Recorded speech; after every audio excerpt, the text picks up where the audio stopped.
sur laquelle figuraient, mais en position non éligible, au premier tour Anne Eugénie. Aux deux tours, il y avait aussi Manuel, mais je rappelle que le score sur Clichy a été de 68% au second tour, et avec était en tête largement au premier tour, une majorité sur le canton et sur la circonscription. Et je crois que cette union a été payante au régional, et je pense que votre présence ici fait qu'elle va aussi peser pour, dès le premier tour, des cantonales. Bonsoir, monsieur le député, bonsoir, monsieur le maire, chers collègues, président de région, bien sûr. Et quelle région? Mais surtout, chers amis et chers camarades. Tout d'abord, merci d'être venus en nombre dans cette ligne droite qui doit conduire à la victoire notre candidate Anne Eugénie Faure sur le canton de Clichy-le-Valois. Merci à Victorin Lurel, qui est le plus clichois des Guadeloupéens, après Manuel Alamélou, et qui nous fait l'amitié d'être à nouveau avec nous. Tout le monde ici se souvient que Victorin Lurel était avec Christiane Taubira, députée PRG de Guyane en 2007, à Clichy pour inaugurer l'école Toussaint Louverture. Que de symboles. Et puisque nous parlons de Christiane, je vais vous lire son message. Cela a été un grand plaisir pour moi d'inaugurer à Clichy l'école Toussaint Louverture, symbole du combat pour la liberté. Aujourd'hui, face à la montée des extrêmes droites de tous bords, j'apporte mon soutien à Anne Eugénie Faure et Manuel Alamélou, candidats du PS et du PRG, sur le canton de Clichy-le-Valois. Ils portent l'espérance du changement. Faites leur confiance et ils le méritent. Signé Christiane Taubira. Et je peux vous assurer qu'en ce moment, Christiane ne se ménage pas et qu'elle a vraiment, comme vous, bien sûr, cette envie de donner une bonne leçon à certains et de faire prôner, bien sûr, nos idées de liberté. Alors, vous comprendrez ma présence parmi vous, et cela va bien au-dessus et au-delà de ma sympathie que j'ai pour nos candidats communs, car je n'ai pas oublié l'aide précieuse que m'ont apporté Anne Eugénie, Manuel Alamélou, et il y avait également Linda Beladi, j'ai cru la voir tout à l'heure, durant les dernières élections régionales, ainsi que les militants socialistes et les militants radicaux de gauche, sans oublier Catherine Alfaroba et son groupe d'hiver gauche. Aujourd'hui, le siège au Conseil régional Île-de-France, et il est vrai, même si cela dérange parfois, je le défends énergiquement, et j'aime défendre ces dossiers qui concernent Clichy, mais aussi le Valois. Notre maire, Gilles Catoire, a besoin de compagnie au Conseil général des Hauts-de-Seine. Et la venue prochaine d'Anne Eugénie serait une bonne chose. Et puis, soyons égoïstes, 2 conseillers généraux et une conseillère régionale de gauche pour défendre les intérêts de Clichy et de Levallois, ce ne serait pas si mal.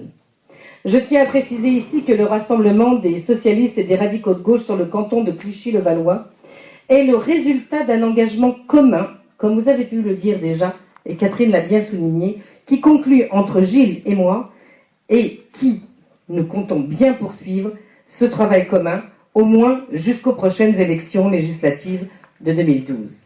Car la gauche a toujours gagné en étant rassemblée, et toujours perdu lorsqu'elle se présentait éparpillée. Le département des Hauts-de-Seine, c'est tout d'abord près de 2 milliards d'euros de budget annuel pour 1 500 000 habitants. Simplement à titre de comparaison, la région Île-de-France, où je suis élue, est dotée d'un budget de 4,6 milliards d'euros pour plus de 11 millions d'habitants. Chacun se rend compte, à l'énoncé de ces chiffres, de la puissance financière extraordinaire dont bénéficie ce département.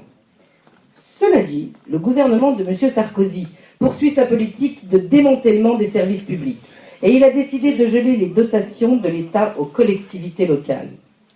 Cette mesure est injuste. Elle vient s'ajouter à la suppression de la taxe professionnelle, qui n'a pas été compensée en intégralité des charges transférées.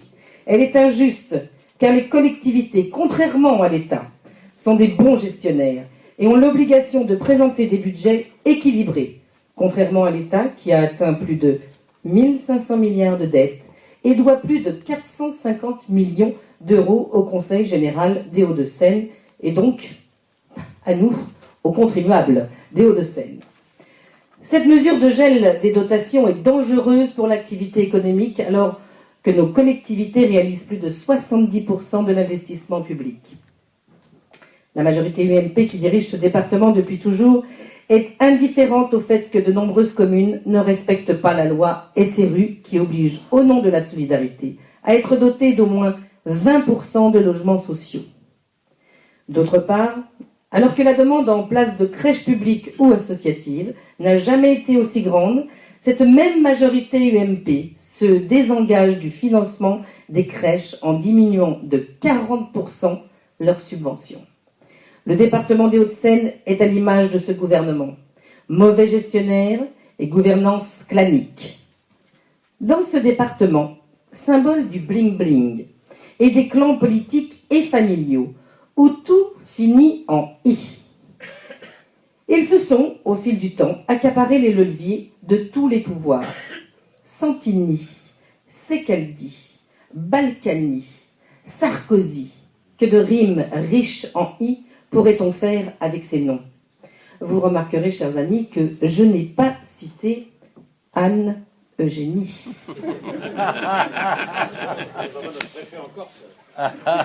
Nous la gardons. Ne manque finalement à l'appel que Charles Pasqua, le parrain, et Patrick Devedjian, le fils maudit, qui, à vouloir nettoyer les écuries d'Augias, va se faire prochainement lessiver et perdre son poste de palefrenier en chef du Conseil général des Hauts-de-Seine. Oui, c'est vrai.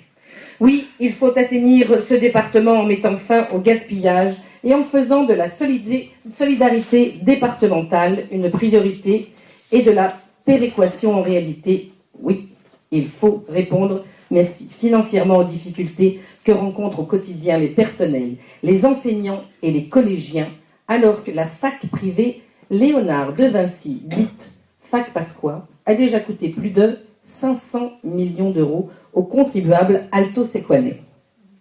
D'ailleurs, et c'est une première, nous assistons à une campagne sans logo, et vous l'avez dit, des candidats UMP qui, pour beaucoup, ont honte de leur parti, et une autre campagne sans photo pour le Front National, où Marine Le Pen, l'hydre aux 100 têtes, est candidate sur tous les panneaux du Front National. De l'audace, nous n'en manquons pas, en présentant plusieurs jeunes candidats qui portent le renouveau et le changement dans notre pays et le département qui en a bien besoin. Oui, on enrichit de la force et de nos diversités en ces temps difficiles, où certains veulent jouer sur les religions, les peurs de l'autre, le repli de l'identitaire, ou pour diviser notre pays et ses citoyens. Je tiens à saluer nos candidats PRG, et notamment Thierry Besançon à Chaville, Nicolas Chenevoix à Nières et dans la salle, bonjour Nicolas, Simon Laborde à Meudon, Mathis Botch à Rueil, qui défendent nos couleurs sur des cantons particulièrement difficiles. Mais aussi les candidats socialistes et Modem que nous soutenons dans le département avec un seul objectif, battre la droite et l'extrême droite. Chers amis, rien ne serait plus mauvais que la dispersion des suffrages sur des candidatures sans doute sympathiques, mais incapables de battre des candidats UMP et Front National. Alors le 20 mars, si vous voulez battre la droite et l'extrême droite, je vous appelle à voter et à faire voter pour Anne Eugénie Faure, pour Manuel Alaminou, les candidats du PS et du PRG. Et je conclurai cette intervention par un hommage aux populations qui, à travers le monde, traversent des périodes de troubles et de détresse immenses, que ce soit en Afrique du Nord, au Moyen-Orient ou au Japon, et qui vont avoir besoin de notre aide économique, mais aussi et surtout de notre fraternité. Je vous remercie et bonne chance à vous.